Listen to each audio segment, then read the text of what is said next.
பத்ரு போர் இஸ்லாமிய வரலாற்றில் ஒரு திருப்புமுனையாக அமைந்த ஒரு முக்கிய போராகும். ஹிஜ்ரி 2 ரமலான் 17. மக்காவிலிருந்து வந்த குறைஷிகளுக்கும் முஹம்மது நபி ஸல்லல்லாஹு அலைஹி வஸல்லம் அவர்களின் தலைமையிலான முஸ்லிம்களுக்கும் இடையே பத்ர் என்ற இடத்தில் நடைபெற்றது. இது இஸ்லாமிய வரலாற்றில் முஸ்லிம்கள் எதிரிகளுடன் போரிட்ட முதல் போர். இந்த போரில் நபிகள் நாயகம் ஸல்லல்லாஹு அலைஹி வஸல்லம் அவர்கள் திறம்பட முஸ்லிம் படையை வழிநடத்தினார். பத்ரு சஹாபாக்கள் பத்ரு போரில் பங்கேற்ற சஹாபாக்கள் அளப்பரிய தியாகங்களை செய்து இஸ்லாத்தின் வெற்றிக்கு வித்திட்டனர். அவர்கள் ஈமானின் வலிமையையும் அல்லாஹ்வின் மீது வைத்திருந்த அசைக்க முடியாத நம்பிக்கையையும் எடுத்துக்காட்டினர். படையின் எண்ணிக்கை: முஸ்லிம்கள் 313 பேர், குறைஷிகள் 1000 பேர்.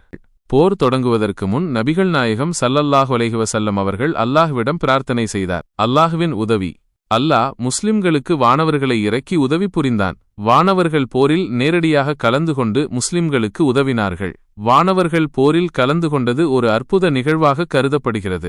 வானவர்கள் 1000 பேர்கள் இறக்கப்பட்டதாக இஸ்லாமிய வரலாற்றில் கூறப்படுகிறது. அல்லாஹுவின் உதவியால் முஸ்லிம்கள் குறைஷிகளை தோற்கடித்தனர். இந்த போரில் குறைஷிகளின் தலைவர்கள் உட்பட பலர் கொல்லப்பட்டனர். இந்த போரில் குறைஷி படையில் 70 பேர் கொல்லப்பட்டனர். 70 பேர் கைதிகளாக பிடிக்கப்பட்டனர். முஸ்லிம் படையில் 14 சஹாபாக்கள் ஷஹீதானார்கள். பத்ரு போர் இஸ்லாமிய வரலாற்றில் ஒரு முக்கியமான நிகழ்வாகும். இது அல்லாஹ்வின் மீது நம்பிக்கை வைத்தால் எவ்வளவு பெரிய சவால்களையும் எதிர்கொள்ள முடியும் என்பதை உணர்த்துகிறது.